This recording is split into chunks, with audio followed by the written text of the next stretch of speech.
Hello, my darling, and welcome to today's story time.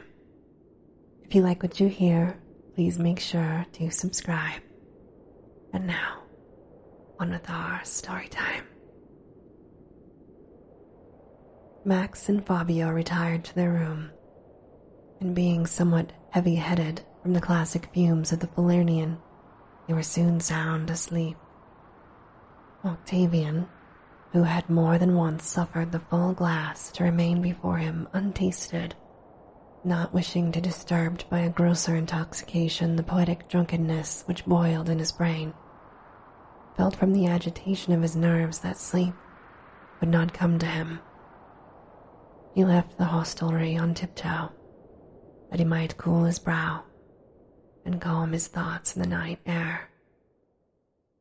His feet bore him unawares to the entrance which leads to the dead city.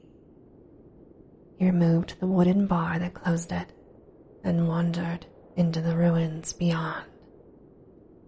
The moon illuminated the pale houses with her white beams, dividing the streets into double-edged lines of silvery white and bluish shadow.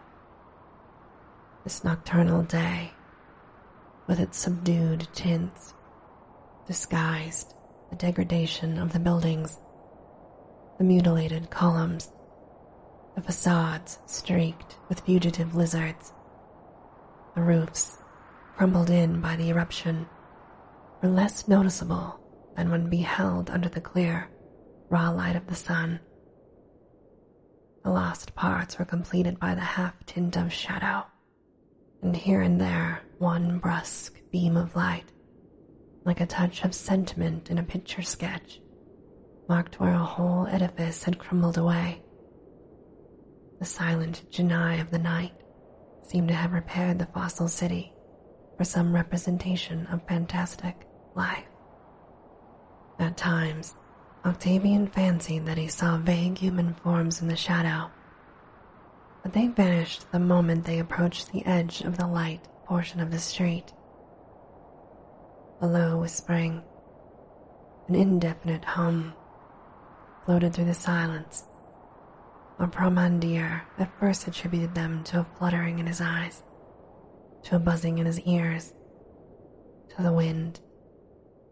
It might even, he thought, be merely an optical delusion, coupled with the sighing of the sea breezes or the flight of some snake or lizard through the nettles. For in nature all things live, even death.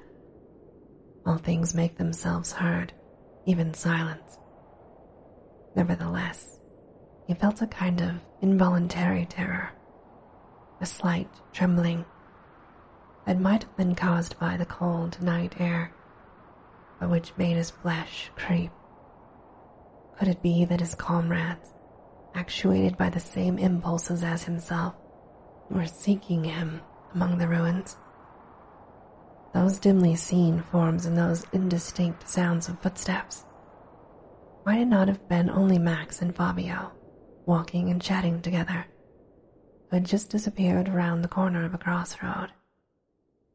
But Octavian felt to his dismay that this very natural explanation could not be true, and the arguments which he made to himself in favor of it were the reverse of convincing. The solitude and the shadow were peopled with invisible beings whom he was disturbing. He had fallen into the midst of a mystery, and it seemed that they were awaiting his departure in order to commence again. Such were the extravagant ideas that floated through his brain, and obtained no little verisimilitude from the hour, the place, and the thousand alarming details which those can well understand who have ever found themselves alone by night in the midst of some vast ruin.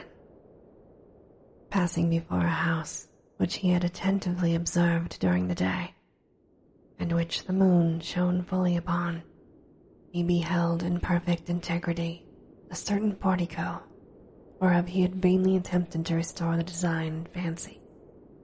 4 Ionic columns, fluted for half their height, and their shafts purple-robed with minimum tints, sustained a cymantium adorned with pyrochromatic ornaments that the artist seemed only to have completed the day before. Upon one side wall of the entrance, a Laconian molossus, painted in encaustic and accompanied by the warning inscription Cave Canem, barked at the moon and the visitor with pictured fury. On the mosaic threshold, the words "have" in Oscan and Latin characters saluted the guest with its friendly syllables. The outer surfaces of the walls, tinted with ochre and rubric, were unmarred by a single crack. The house had grown a story higher, and the tiled roof, now surmounted by a bronze acrotarium, projected an intact outline against the light blue of the sky, where a few stars were growing pale. This strange restoration effected between afternoon and evening by some unknown architect greatly puzzled Octavian, who felt certain of having the same day seen that very house in a lamentable state of ruin. The mysterious reconstructor had labored with great dispatch, for all the neighboring dwellings had the same fresh, new look. All the pillars were coiffed with their capitals.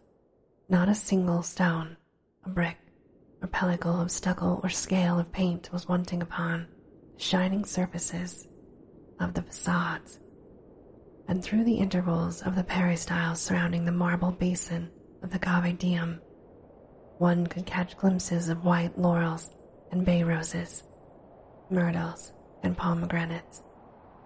Surely all the historians were mistaken. The eruption had never taken place, or else the needle of time had moved backward 20 secular hours upon the dial of eternity. In the climax of his astonishment, Octavian commenced to wonder whether he might not be actually sleeping and walking in a dream. He even seriously asked himself whether madness might not be parading hallucinations before his eyes, but he soon felt himself compelled to admit he was neither asleep nor mad. A singular change had taken place in the atmosphere. Vague rose tints were blending through brightening shades, violet, faintly azure tints of moonlight. The sky commenced to glow brightly along its borders. Daylight seemed about to dawn. Octavian took out his watch. It marked the hour of midnight. Fearing that it might have stopped, he pressed the spring of the repeating mechanism. It struck 12 times. It was midnight beyond a doubt, and yet the brightness ever increased. The moon sank through the azure, which became momentarily more and more luminous. Then the sun rose. Then Octavian, to whom all ideas of time had become hopelessly confused, was able to convince himself that he was walking, not through a dead Pompeii, the chill corpse of a city half shrouded, but through a living, youthful, intact Pompeii, over which the torrents of burning mud from Vesuvius had never flowed. An inconceivable prodigy had transported him, a Frenchman of the 19th century, back to the age of Titus, not in spirit only, but in reality, or else had called up before him from the depths of the past a desolated city with its vanished inhabitants. For a man, clothed in the antique fashion, had just passed out of a neighboring house. This man wore his hair short and his face closely shaven.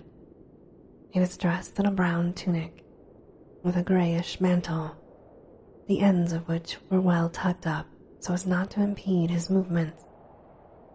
He walked at a rapid gait, bordering upon a run, and passed by Octavian without perceiving him. He carried on his arm a basket made of Spanish broom and proceeded toward the Forum Nundinarium. He was evidently a slave, some Davis, going to the market beyond a doubt. The noise of wheels became audible, and an antique wagon, drawn by white oxen and loaded with vegetables, came along the street. Beside the team walked a peasant, with bare legs and sunburnt, and feet sandal-shod, who was clad in a sort of canvas shirt puffed out about the waist, a conical straw hat hanging at his shoulders, and depending from his neck by the chin-band, left his face exposed to view, a type of face unknown in these days, forehead low and traversed by salient, naughty lines, hair black and curly, eyes tranquil as those of his oxen, and the neck like that of the rustic Hercules. As he gravely pricked his animals with the goad, his statuesque attitudes would have thrown Ingress into ecstasy. The peasant perceived Octavian and appeared surprised, but he proceeded on his way without being able, doubtless, to find any explanation for the appearance of this strange-looking personage, and in this rustic simplicity willingly leaving the solution of the enigma to those wiser than himself. Capanian peasants also appeared on the scene, driving before them donkeys laden with skins of wine and ringing their brazen bells.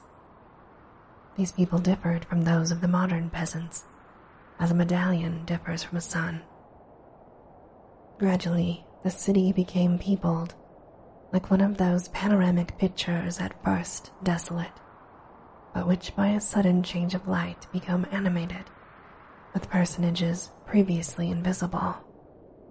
Octavian's feelings had undergone a change. Only a short time before, amid the deceitful shadows of the night, he had fallen a prey to that uneasiness from which the bravest are not exempt, amid such disquieting and fantastic surroundings as reason cannot explain. His vague terror had ultimately yielded to a profound stupefaction. The distinctness of his perceptions forbade him to doubt the testimony of his senses. Yet what he beheld seemed altogether contrary to reason. Feeling still, but half convinced, he sought, by the authentication of minor actual details, to assure himself that he was not the victim of hallucination. Those figures which passed before his eyes could not be phantoms, for the living sun shone upon them with unmistakable reality, and their shadows, elongated in the morning light, fell upon the pavement and the walls. Without the faintest understanding of what had befallen him, Octavian, ravished with delight to find one of his most cherished dreams realized, no longer attempted to resist the fate of his adventure.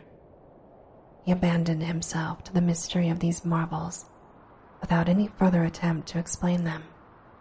He averred to himself that since he had been permitted, by virtue of some mysterious power, to live for a few hours in a vanished age, he would not waste time in efforts to solve an incomprehensible problem, and he proceeded fearlessly gazing to right and left upon this scene at once so old and yet so new to him.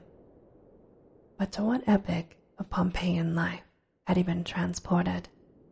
An agile inscription engraved upon a wall showed him by the names of public personages there that it was about the commencement of the reign of Titus, or in the year 79 of our own era. A sudden thought flashed across Octavian's mind.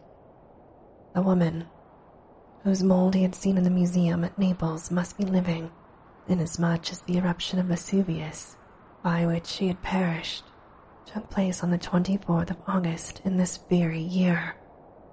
He might therefore discover her, behold her, speak to her. The mad longing which had seized him at the very sight of such mass of cylinders molded upon a divinely perfect form was perhaps about to be fully satisfied, for surely naught could be impossible to love, which had had the strength to make time itself recoil, and the same hour to pass twice through the sand glass of eternity. While Octavian was abandoning himself to these reflections, beautiful young girls were passing by on their way to the fountains, all balancing urns upon their heads with their white fingertips, and patricians clad in white togas bordered with purple bands were proceeding toward the forum, each followed by an escort of clients. The buyers commenced to throng about the booths, which were all designed by sculptured or pictured signs, and are called by reason of their shape and small dimensions the Morosque booths of Algiers. Over most of them, the glorious phallus of baked and painted clay, together with the inscription Hic habitat felicitas, testified to superstitious precautions against the evil eye. Octavian also noticed an amulet shop, whose shelves were stocked with horns, bifurcated branches of coral, and little figures of Priapus in gold, just like those worn in Naples, even at this day as a safeguard against the jettatura. And he thought to himself that a superstition often outlives a religion. And this, my darling, ends our story time for today. As always, I hope that you have very sweet and creepy dreams. Good night.